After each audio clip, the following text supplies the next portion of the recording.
Em 2029, um asteroide vai passar mais perto da Terra do que o seu celular se comunica com o espaço, mais perto do que satélites, mais perto do que qualquer coisa que já passou por aqui na história moderna. E você vai conseguir ver com seus próprios olhos. Mas aqui está o problema: os cientistas calcularam a órbita dele, fizeram as contas e disseram não vai bater. Porém, se o cálculo estiver minimamente errado, e olha, estamos falando de milímetros de erro em escalas astronômicas, o retorno dele nas décadas seguintes pode ser outra história. Então, quanto pé certo você precisa estar para dormir tranquilo? Vamos do começo. Esse asteroide tem um nome, Apophis, e não é coincidência que os cientistas escolheram esse nome. Na mitologia egípcia, Apophis era o deus do caos, a serpente das trevas que tentava devorar o sol toda noite, o inimigo eterno da ordem. Perfeito, né? Porque quando esse objeto foi descoberto em 2004, foi exatamente o caos que ele causou. Os astrônomos olharam, para os dados, calcularam a trajetória e chegaram a uma conclusão que fez todo mundo parar. Havia uma chance real, não teórica, real, de colisão com a Terra em 2029. Para ter ideia do impacto disso no meio científico, foi a primeira vez em décadas que um objeto recebeu o nível 4 na categoria de Torino. Essa é a escala que mede o risco de impactos cósmicos. Nível 4 significa merece atenção urgente das autoridades. E olha que essa escala vai até 10. Nível 10 é o fim da civilização. Eles colocaram Apophis no nível 4 em público. Agora vamos falar do tamanho desse negócio.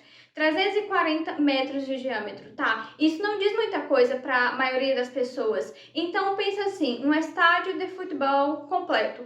Campo, arquibancada, tudo. Agora imagine esse estádio voando pelo espaço a mais de 30 mil quilômetros por hora e batendo na Terra. Para comparação, o asteroide que matou os dinossauros tinha cerca de 10 a 15 quilômetros. Apophis tem 340 metros, então não é extinção em massa, certo? Certo, mas não se anime não.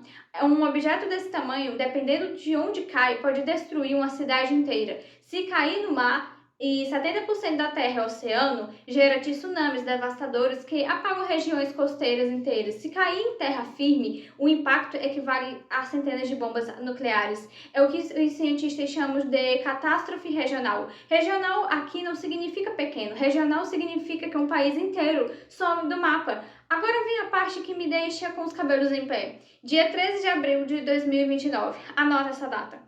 Nesse dia, Apophis vai passar a 32 mil quilômetros da Terra. Tá, parece longe, mas não é. A luz está a cerca de 384 mil quilômetros de nós. A maioria dos nossos satélites de comunicação orbita cerca de 35 mil quilômetros. Apophis vai passar mais perto do que esses satélites. Deixa eu repetir isso. Um asteroide do tamanho de um estádio de futebol vai passar mais perto da Terra do que os satélites que transmitem o sinal do seu celular. E você vai poder ver isso acontecer sem telescópio, só com os olhos mesmo. E olhando para o céu à noite, você vai ver um ponto de luz se movendo lento, constante, e vai saber que aquilo é uma rocha de 340 metros que passou raspando. Isso nunca aconteceu antes na história humana registrada. Nenhuma geração antes da nossa vai ter visto algo assim. Mas os cientistas disseram que não vai bater, né?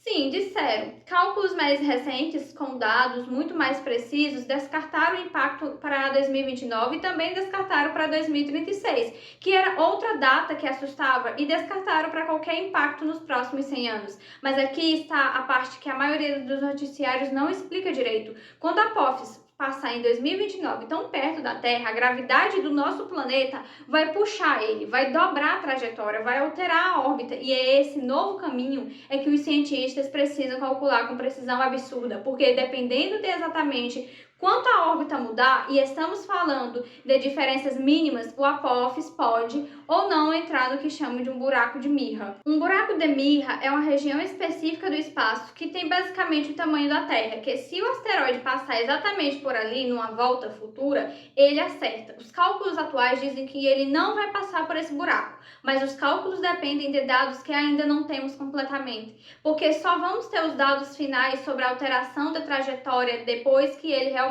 passar em 2029. Então a resposta definitiva sobre o futuro do Apophis só vamos ter depois que ele já tiver passado.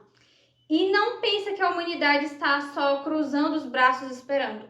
A NASA tem missões específicas para monitorar Apophis. Em 2029, quando ele passar, uma sonda vai se juntar ao asteroide, vai orbitar ele, vai coletar dados em tempo real sobre como a Terra alterou a trajetória. Nunca foi feito antes estudar um asteroide sendo afetado pela gravidade de um planeta enquanto isso acontece ao vivo. Vai ser uma das missões científicas mais importantes da história, porque com esses dados a humanidade vai finalmente ter ferramentas, reais para prever com precisão o que acontece com objetos desse tipo quando passam perto de planetas. Não só com Apophis, com qualquer coisa que vier depois. E olha, não é questão de se, é questão de quando. O espaço está cheio de objetos desse tipo. A gente só não sabe de todos eles ainda. Vou te dizer uma coisa que fica comigo quando eu penso no Apophis. Em 2029, quando você olhar para o céu e ver aquele ponto de luz passando, aquele momento vai ser único na história da humanidade.